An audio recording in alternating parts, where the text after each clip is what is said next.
ഇത് നമ്മളൊരു choco velvet കേക്കാണ് കേട്ടോ ചെയ്യാൻ പോകുന്നത്. അപ്പോൾ അതിനായിട്ടൊരു ബോർഡ് വെച്ചിട്ടുണ്ട്. അതിലേക്ക് കുറച്ച് ക്രീം അപ്ലൈ ചെയ്തിട്ട് ചോക്ലേറ്റ് സ്പോഞ്ച് വെച്ചെടുക്കാം. ഇനി അതിലേക്ക് ഷുഗർ സിറപ്പ് അപ്ലൈ ചെയ്ത് കൊടുക്കാം. എന്നിട്ട് കുറച്ച് ക്രീം ഒന്ന് തേച്ച് കൊടുക്കുന്നുണ്ട്. അതിനുശേഷം നമ്മളതിലേക്ക് ഡാർക്ക് ചോക്ലേറ്റ് ഗണാഷാണ് കേട്ടോ ചേർക്കുന്നത്. അതും ഒന്ന് അപ്ലൈ ചെയ്തതിന് ശേഷം കുറച്ച് ഡാർക്ക് ചോക്ലേറ്റ് ഗ്രേറ്റ് ചെയ്തതും കുറച്ച് നട്ട്സും കൂടി ചേർത്ത് കൊടുക്കുന്നുണ്ട്. ഇനി നമുക്ക് അടുത്ത ലെയറായിട്ട് റെഡ് വെൽവെറ്റിൻ്റെ സ്പോഞ്ച് വെച്ച് കൊടുക്കാം. വീണ്ടും ഷുഗർ സിറപ്പ് അപ്ലൈ ചെയ്ത് ക്രീം തേച്ച് കൊടുക്കാം. അതിലേക്ക് വൈറ്റ് ചോക്ലേറ്റ് ഗണാഷും കുറച്ച് വൈറ്റ് ചോക്ലേറ്റ് ഗ്രേറ്റ് ചെയ്തതും കൂടി ഇട്ട് കൊടുക്കുന്നുണ്ട്. പിന്നെ കുറച്ച് നട്ട്സും കൂടി ചേർത്ത് കൊടുക്കുന്നുണ്ട് കേട്ടോ. സാധാരണ നമ്മൾ ചോക്കോ വെൽവെറ്റ് കേക്കൊക്കെ ക്രീം ചീസ് ഫ്രോസ്റ്റിംഗ് ആണ് കേട്ടോ ചെയ്യാറ്. അപ്പോൾ കസ്റ്റമർക്ക് മിൽക്കിൻ്റെ പ്രോഡക്റ്റ് ഒന്നും വേണ്ട എന്ന് പറഞ്ഞുകൊണ്ടാണ് ഈ ഒരു ഇത് ചെയ്യുന്നത്.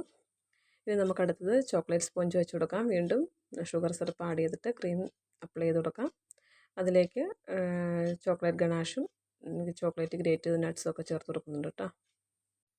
ഇനി നമുക്ക് ലാസ്റ്റ് ലെയറായ റെഡ് വെൽവെറ്റിൻ്റെ സ്പോഞ്ച് വെച്ച് കൊടുത്തിട്ട് ഷുഗർ സിറപ്പ് അപ്ലൈ ചെയ്ത് ക്രീമും തേച്ച് കൊടുത്ത് ക്രം കോട്ട് ചെയ്തെടുക്കാം കേട്ടോ.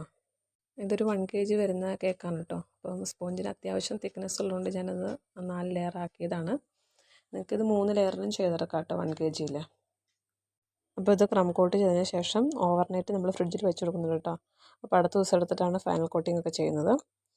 അപ്പോൾ ഇതിൻ്റെ ഡെക്കറേഷൻ വീഡിയോ ഞാൻ ഓൾറെഡി പോസ്റ്റ് ചെയ്തിട്ടുണ്ട് കേട്ടോ. അപ്പോൾ കാണാത്തവരുണ്ടെങ്കിൽ ഒന്ന് കാണണേ.